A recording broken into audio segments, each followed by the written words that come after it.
करायला मिळत आहे, भगवंताचं नामचिंतन ऐकायला मिळतंय. नवे नवे तर भगवंताच्या सानिध्यात राहता येतं, याच्यापेक्षा मोठं असं पुण्य आपलं काहीच नाही.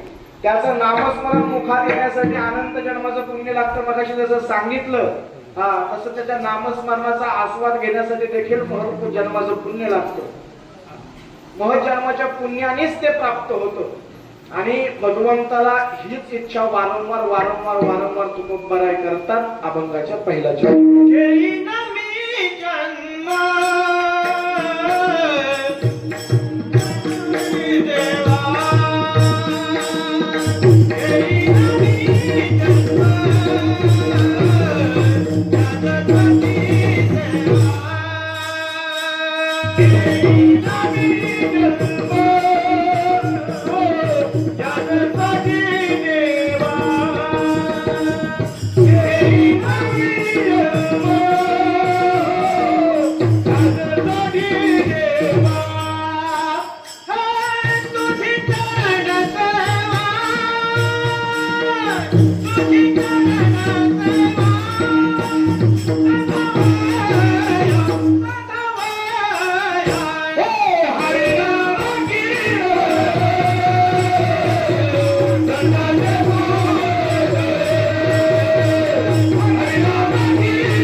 मला वाटतं मी अभंग करण्याचा प्रयत्न केला.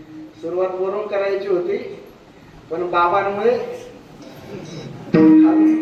बघा आपल्याला तुम्ही कुठे उभं करा, कसे उभं करा, चेंडू कसाही येऊ द्या, काही अडचण. कारण की एक गोष्ट आहे, काय पूर्व पुण्य ठेवा.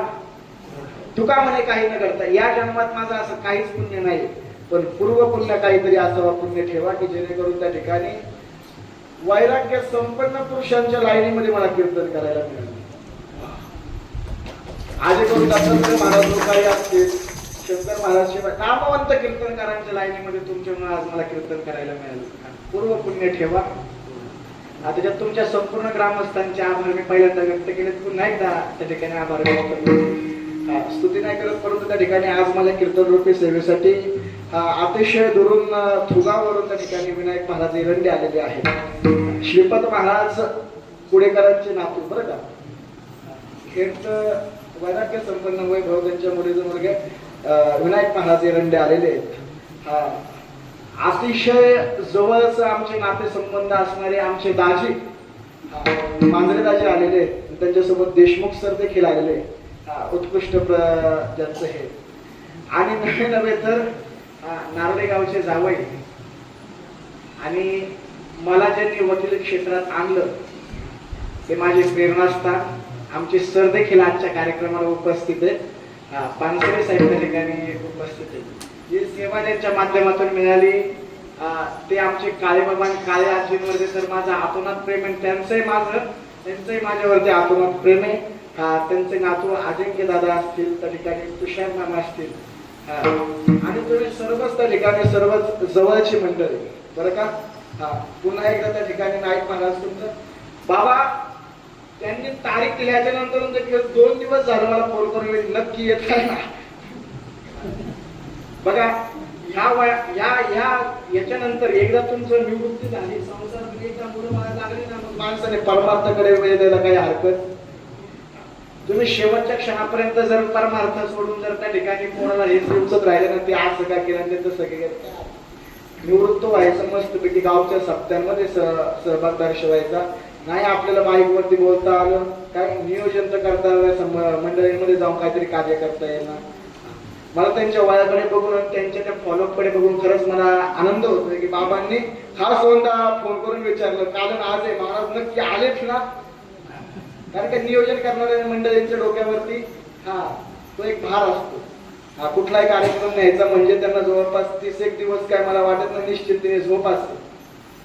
निवृत्ती महाराज उभे असतील, बाबांचं 2 वर्ष झालं आपला आणि त्याच्या अगोदरपासून देखील आपला चांगला संबंध आहे. बाबांची ओळख निघल्यानंतर बाबा आमच्या इकडे बरेच येऊन गेलेले.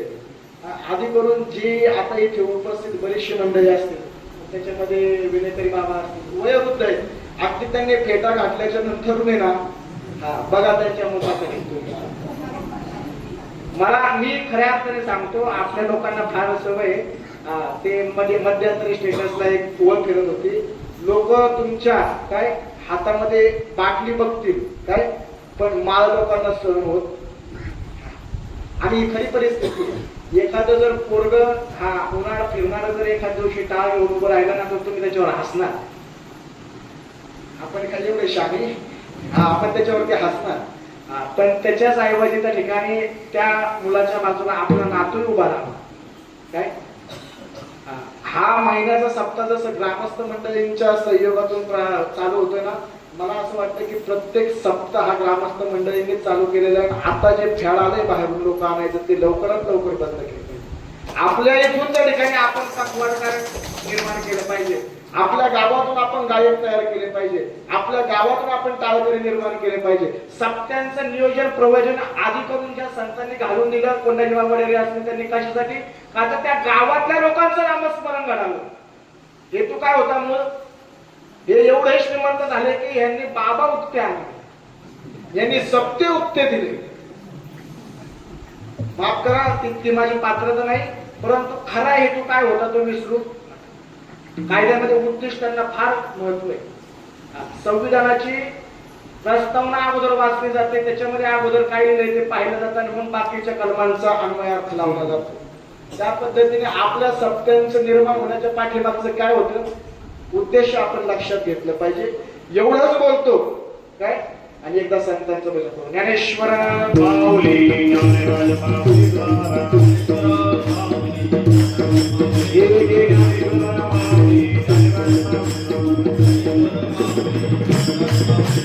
तुकाराम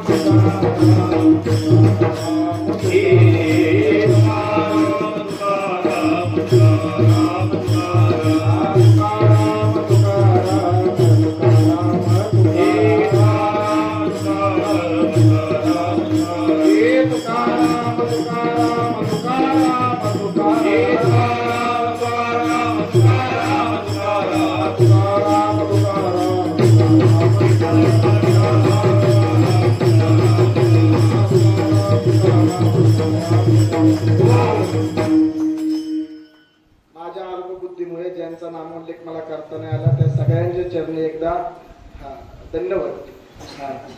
माझ्या समोर जे बसलेले पखवाद वाजवायला, ज्यांच्या हातामध्ये चंद्र एका हातामध्ये सूर्य आहे, माऊली, माझ्या अल्पबुद्धीमुळे मला नाव नसलं माहिती तरी देखील त्यांच्यासाठी एकदा उत्कृष्ट, अतिशय उत्कृष्ट साधतील. काय होत ना, कधी कधी स्वराचं ज्ञान जरी कमी असलं ना तरी वाजवण्याने जर आडवं लावलं ना काहीतरी, ते म्हणणाऱ्याला म्हणता येत. जेवढं समर्थक आहे तेवढं वाजवलं की माणसाला म्हणता येतं. आणि जरी मी पट्टी चुकलो तरी देखील ते वाजवण्यावर बरोबर लेवलवरती आणण्याचं काम त्यांनी केले. ते विनेकरी बाबा असतील, अतिशय सुंदर साधले. शेवटपर्यंत साऊंड सिस्टीमची देखील अतिशय सुंदर साधले. तुम्ही इतक्या वेळ बडबड ऐकून घेतली.